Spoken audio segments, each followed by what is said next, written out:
Hello everyone, that UK Gamer here in what to some of you may seem unfamiliar surroundings. To those of you it's not, I'm sure you know where I am. This is my bedroom slash, as I'm sure you can tell, game room. I'm still here in the process of sorting it all out, so there will still be videos in the other location, but you will see more and more content from here in the near future. In fact, I hope to record 2 or 3 videos after this one. So don't be surprised if you see me wearing this PlayStation t-shirt in the next few videos. And this PlayStation shirt is kind of out of place in this video, as you're about to see, or as you may have guessed from the thumbnail / title. But, meh, whatever. Nice little PlayStation t-shirt here from Primark. Okay, so,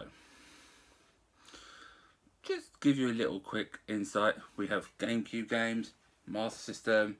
You may be able to see Wii and Nintendo 64 and a couple of bits up there. My FIFA collection and some Amiga games. But we'll go into that and a load more in detail over the next few videos, etc. Okay, so this video is me showing off some of my boxed Japanese collection. As some of you may know, I'm into my foreign games as well as English. Partly because I can speak the other languages to a degree, but also because I find them interesting, challenging to play if you can't fully understand them, as well as helping me teach the language, in this case, Japanese. I'll just give you a quick Japanese sentence. Toe no kara ga totobiru to kudasai. Honestly, whoever can get that, kudos. If not, I'll leave it a couple of days and then I'll post the answer in the comments below. I don't think you'll get it unless you speak Japanese. I don't think you'll have a clue, but good luck anyway. Okay, so this video is going to show you some boxed Nintendo games. That's why this is out of place. For the Nintendo 64, the Gamecube, and the Game Boy Color, which is what we are going to start with. I have 3 boxed Japanese Game Boy Color games. I have a 4th cartridge, but I'm just focusing on the boxed ones. The first one is this. This is for the 2000 Olympics and is the Japanese equivalent of International Track and Field. It's by Konami. You may also notice that the boxes are rectangular, whereas ours were square. More like this. This is more reminiscent of the English boxes. This is a Japanese for comparison. So, yes. I can't remember exactly what this is called, but I think it's Ganbare Nippon Olympic 2000. I think. Although I can't remember how to say 2000 Japanese. But basically, Japanese Olympics 2000. So, yeah. I said it's International Track and Field. I haven't had a chance to play it yet, but from what I've read and seen, it looks pretty good, especially for the Game Boy Color. There's a variety of Olympic events, such as the 100 metres, the 110 metre hurdles, fencing, swimming. You can get an idea from the back of the box, actually. So, I will give this a try. Can't wait to actually, because I know the 64 version is pretty good. So, look forward to it. Okay, next one for Game Boy Color. Don't know how many of you will recognise the franchise. I wouldn't be surprised if some of you do. YuGiOh Duel Monsters. YuGiOh has been a big thing for me since about 2002, 2003, when it first came out over here and I started collecting the cards. I don't do it so much now, but I did. So to get a Japanese Game Boy game, yeah, this is actually Game Boy, not Game Boy Color actually. It's pretty cool for me. I have no idea what half the cards will say, because some I don't recognise, and B, I haven't seen something for so many years I won't be able to remember what they do. I do believe though this is more based on before it became card based, even though this is a card based game. So that should be interesting, especially if you've read the manga or seen season 0 of the anime. So YuGiOh in principle is just 2 people generally. They'll have a deck of cards and they'll work to take out each other's life points by doing attacks against their opponent's monsters with their monsters First one to get to 0 loses. And that's the basic principle I believe with this. You can tell it is a card-based theme from the back. If you know the Japanese names to the characters, well done. But for English, it's Taya Gardner, Artem, or Yugi, Ryo Bakura, and Joey Wheeler. So, can't wait to give this a try. But bonus points because it has my favourite monster, the Blue-Eyed White Dragon, on the front. There's at least 3 more for that set, so eventually I hope to get them, and I do believe some of them are on the Game Boy Color. In fact, when I think about it, I don't know why I didn't do this before.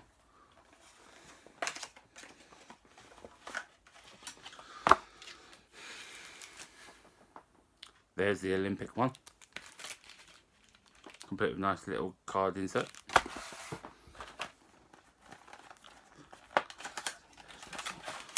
And here's the YuGiOh one, complete. You can see there's the manual, game in the nice plastic case. So that's the other cool thing about these, they are complete. Okay, last one, probably my favourite one of the lot. I'm sure a few of you may well recognise this. This one is definitely for the Game Boy Color, the Pokemon trading card game. I've got this on Game Boy, I've got this on my DS, I had this years ago on the Game Boy Color as well. It's basically, if you've ever played the Pokemon trading card game, but on a game. So it's a game about a card game of a video game, in principle. You have to knock out 60 opponents' Pokemon by using your Pokemon to attack. It's standard Pokemon stuff. It only uses the first 3 sets, so the base set, Jungle and Fossil. This is kind of what it looks like on the back.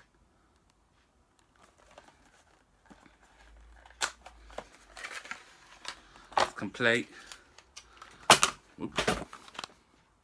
That's the cartridge and the rest of it. This is the one out of all of them I really can't wait to try. I do believe they will work on an English Game Boy Color, so. Don't know if they'll work on a Super Game Boy though. I think the Super Game Boy 2 works for colour, so I have to keep my eye out for one of them. Okay, Gamecube, 4 games. First one, Donkey Kong Jungle Beat. I've only ever played Donkey Konga with the bongos, which is fun if you ever played it. Doing rhythm, it's a basic rhythm game, but with Donkey Kong and bongos. This one you use the bongos as a platformer, I believe. So this could be interesting. There's a lot of bananas, as you can see, and Donkey Kong clapping. The Japanese Gamecube cases are cool. So there's a cardboard out of it with the Japanese title there, English title there, and then yeah, there's a plastic case inside the cardboard sleeve with instructions. Open it up. You got the manual, the disc, and a space for the memory card. So they're quite a bit different to our cases, which are more standard DVD cases, but they're cool. Second one, sure a few of you might recognise this, and it kind of says on the front cover, it's Mario Party 4, which I believe goes for quite a bit on the in-PAL Gamecube. Thankfully I've played this one to death in English, so I'll be able to work out the controls. Again, it's complete, you got the manual, the disc, which is a nice pink, and it's a board game with Mario. The same as the rest of the Mario Party series, to be fair. I do like some of the features on here, such as I think it's Dice of Doom or something, one of the hidden games. If you've played it, you'll know which one I mean. That's random, but fun. But yeah, happy to have this so I can actually have a proper decent Mario Party game for Gamecube. Sticking with Mario Tennis GC, or I'll be honest, I can't remember what the Gamecube one's called in PAL. No, it's gone. But it's that. Again, English title, Japanese title. Slip out. Once more. Complete. I like how the disc looks like a tennis ball. And you got Mario saying to smash it up. If it plays like 64 Mario Tennis, then it'll be really good. That's one of my favourite 64 games. So it's just tennis. So hopefully I shouldn't need to be able to understand the controls that much, or I'll be able to make out what's needed. Final Gamecube game. Quite possibly my favourite one of the lot. Pokemon Colosseum. It's a shiny. It's for the 3rd generation of Pokemon. Came out in 2004 in PAL. I bought it on release. Pokemon is a game I played a lot in Japanese. It's actually the first Japanese games I got for DS. I will show them in another video. So I have played this a lot in English as well. So I should be alright playing this because I know the name of a lot of Pokemon and attacks by now. Plus I said I played it in English. And once again, it's complete. The disc looks awesome, I have to say, with Espeon and Umbreon. The manual's there, again, with Espeon and Umbreon. I think out of all the Gamecube ones, this is the one I want to play the most. So, yeah. And conveniently, I just so happen to have an spice orange Japanese Gamecube. This cost me £40 off eBay. It's only the console, but it does work. I've tried it, but it is compatible with the UK memory card, controller and leads. So I just need to literally switch my English Gamecube out for this one to play them. So, yeah. I think orange is a really nice colour for it though. Do need to buy an orange controller though, just to complete the set, I think. But yeah, £40, well happy to have that. And it means I can play the Gamecube games, which are often a lot cheaper in English. I believe this would go for quite a bit in English. I think I paid about £15 for the lot off eBay. Okay, final console, the Nintendo 64. I think I may have shown a couple of these on the channel before, but I've got 5, which are complete in box. So let's get into it. First one's a Japanese exclusive, and there's a big series over there, I believe. Densha de Go 64. And as I'm sure you can tell from the front cover, it's to do with trains. So you drive trains, and your mission is to get them to stop at the right station, in the right place, at the right time. Gain points for doing so. I believe this is a big thing over in Japan, as I said. In fact, to the point that there's a special controller for this, as you can see here. So I want to get that one day. It is based on real lines and trains, I believe. I'm not sure which ones. My train knowledge in Japan isn't great. I know the Shinkansen, I know a couple of line names, but that's about it. This cost me 22-ish pound, I believe. Complete. You got the cartridge, the manual, which is upside down, in a nice plastic sleeve. As you can see, the 64 boxes are vertical as opposed to our horizontal Nintendo 64 boxes. But yeah, really can't wait to play this game. I know there's several versions on other consoles as well, like PlayStation 2, I believe, and possibly Sega Dreamcast. So, if you have don't bring a train drive, you've got a Japanese console, Densha de Go. Well worth it. Okay, next one, I believe is another Japanese exclusive. Human Grand Prix, which, as I'm sure you can tell, involves racing cars rather than humans, or racing humans with cars rather. It's clearly taking, how do I put this? It's definitely based on Formula 1. For one thing, look at the car. Secondly, I will tell you some of the drivers' names, which are in English characters, by the way. V. Jelinerv, H. Mikkonen, H. Dill, H. Mihumaka, G. Daltard, B. Gerger, B. Marundo. If you followed F1 in about the turn of the century, I'm sure you can probably guess who most of them drivers are, especially as they basically swap the initials around. At least H. Dill sounds English, and he is English, if you know who it is. It is decent though, actually.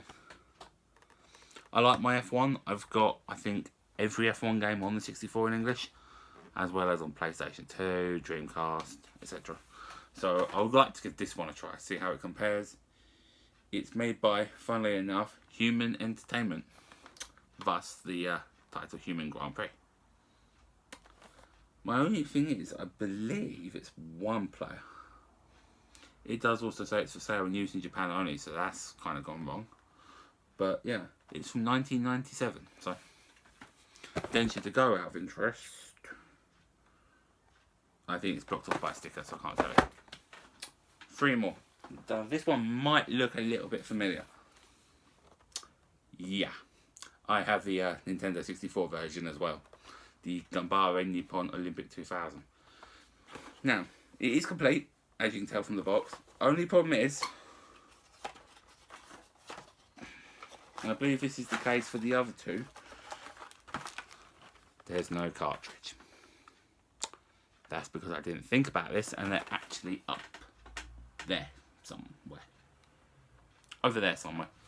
I'll do a video on my cartridges. I believe I have about 30-ish, including a couple of duplicates, so I might do a giveaway. Keep an eye out for that. But as I said, it's international track and field. I believe it's got basically the same events as the Game Boy one, but maybe a couple more, like fencing, swimming, athletics. As you can see from the back. I've heard this one actually does play really well, because I know international track and field does. So I hope Bird gives this a game soon. I just need to sort out my Japanese 64. I do have one, I just need to set up. But can't wait to give this a try actually, because it's nice to play a Olympics game every now and then.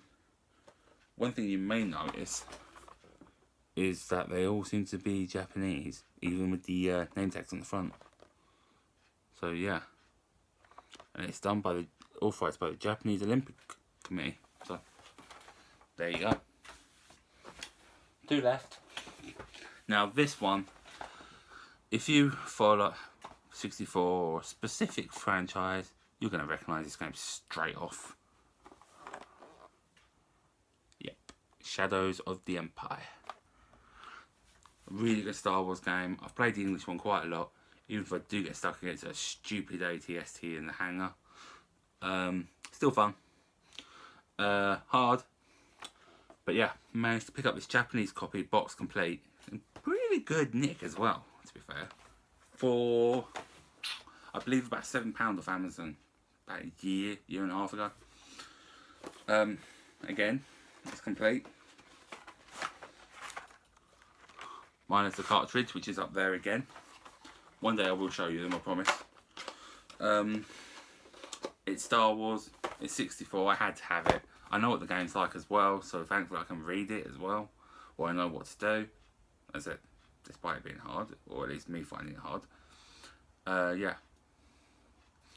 Also a question, what is your favourite Star Wars game on the Nintendo 64? From I'm aware, there's 4 in power, which are Shadows of the Empire, Rogue Squadron, Episode 1 Racer, and Battle for Naboo. Personally, I've got to go Rogue Squadron. Episode 1 Racer's right behind it. I've never played Battle for Naboo. But what's your favourite? Okay, last game. So, as I'm sure if you follow me, you know this by now. Well, this says a lot. If you know what this is, then you'll know where I'm going with this. Or do you? It's football. Now, I know that's my FIFA bookcase. This isn't FIFA. It's by Konami. It's basically the Japanese version of International Superstar Soccer 64. It is J-League Perfect Striker. Yeah, that's it. There is a second one, which I believe is ISS 2000. It uses exactly the same engine as ISS 64, but rather than using international teams, uses teams from the Japanese J-League, where famous people such as Gary Lineker played. Andre Iniesta plays there now, I believe. So as you can see, the kits look a bit different. But if you've played ISS 64, then these screenshots, if you just change the kit colour, they should look very familiar. Slightly bent, but I picked up for about £5, so I'm not too disappointed. It's from 1996, so nearly 25 years old. This one, however, not only do we have the manual, we have a cartridge, which is back to front. But as you can see, it's there. So ISS 64, which might sound a bit weird to some people, is actually my favourite football game of all. Even though I'm a massive FIFA fanatic, I actually love ISS 64 the most. It's my favourite football game by miles. It's the first one I ever really played, so it's stuck in my heart, and I've had some funny matches with my brother. Getting the goalkeeper offside, being able to push the goalie over, just generally abuse the goalkeepers. Yeah, don't recommend it in real life though. Little disclaimer there. So, yeah. They are my boxed Japanese Nintendo 64 games, my Gamecube games, and the Game Boy / Game Boy Color games. I do have some DS, as I said, which I'll go over in another video. But, out of them, which one is your favourite game? Also, what do you think of the boxes compared to ours? Do they look better than ours? Do they look worse? The Gamecube ones are completely different. Do you like the difference? Personally, I do. I like the fact they're smaller as well. Yeah. Thank you for watching this video. I'm about to do another one. So, as I said, don't be surprised if you see me wearing this t-shirt for a video or two after this. For now, all I can say is peace.